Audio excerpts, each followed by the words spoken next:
Hey, Pray family. This is Dirk Smith, Vice President of EEM.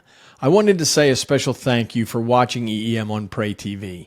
If you haven't yet, I'd love for you to check out EEM's 5511 podcast and follow my profile for faith-stirring content to see how God is powerfully moving across this globe. Today, I want to offer you a devotional thought that I hope will help encourage your faith and challenge you and me to be more like Jesus.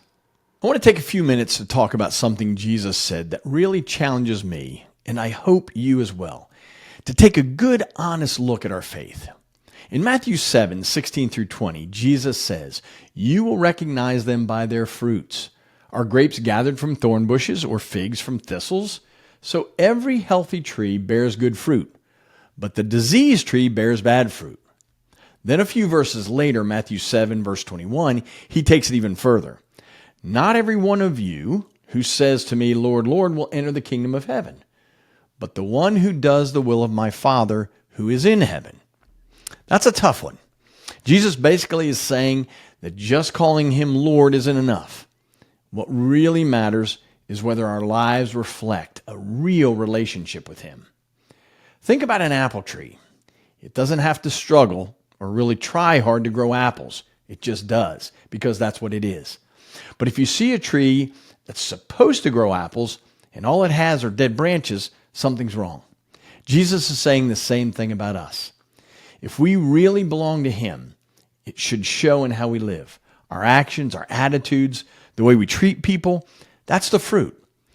But if we say we follow Jesus, yet nothing about our lives looks different, we need to ask, is our faith real? James puts it bluntly in James 2:17. Faith by itself, if it does not have works, it's dead. That doesn't mean we earn salvation by doing good things. It means real faith naturally produces real change. It's easy to say we believe in Jesus. We can go to church, wear a cross necklace, even post Bible verses online. But Jesus isn't impressed by our words alone. He's looking for hearts that are changed, hearts that actually listen to him and follow him. And let's be honest, we can't follow Jesus if we're not actually spending time with him. If we want to bear good fruit, we have to stay connected to Jesus. That means we need to do, in my opinion, three things. Number one, read his word. If we don't know what Jesus said, how can we follow him? Reading the Bible isn't just a religious habit either. It's how we hear his voice.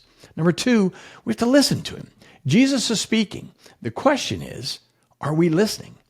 Are we letting his word shape how we live, or are we just going through the motions?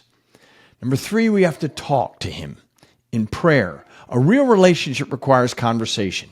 We can't just check in with God when we need something. We need to spend time with him daily, just like we would with a close friend. So here's the challenge. Am I actually spending time with Jesus, or am I just claiming to follow him? Does my life reflect what I say I believe? If someone watched how I live, would they see Jesus in me? If we're seeing some bad fruit or no fruit at all, Jesus isn't standing there with a clipboard ready to condemn us. He's inviting us to draw closer to him. The more time we spend with him, the more our lives will reflect his goodness.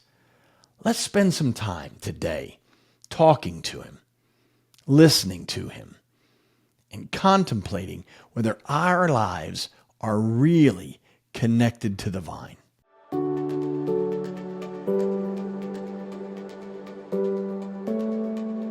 For 60 years, EEM has published, printed, and distributed Bibles and Bible-based materials into 30-plus nations and in 20-plus different languages.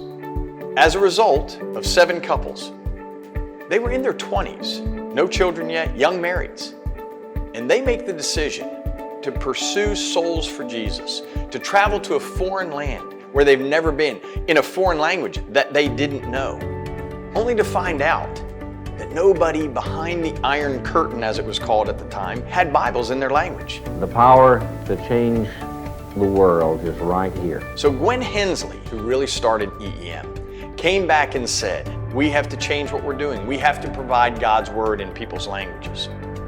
And people joined forces. There was amazing partnership. People paying to get the printing press up and going. And we stand on their shoulders. Who would have thought?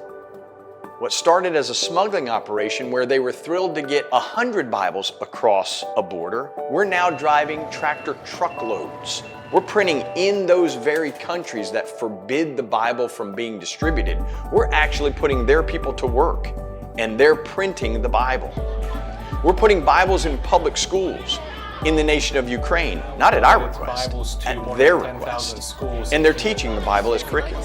It's happening in Hungary. It's now happening in Croatia, Romania, Bulgaria. It's spreading like wildfire. In Matthew 28, Jesus' call to us is to make disciples. See, we believe providing someone God's Word is the first step in making disciples. Like our tagline says, the Bible, we want everyone to get it.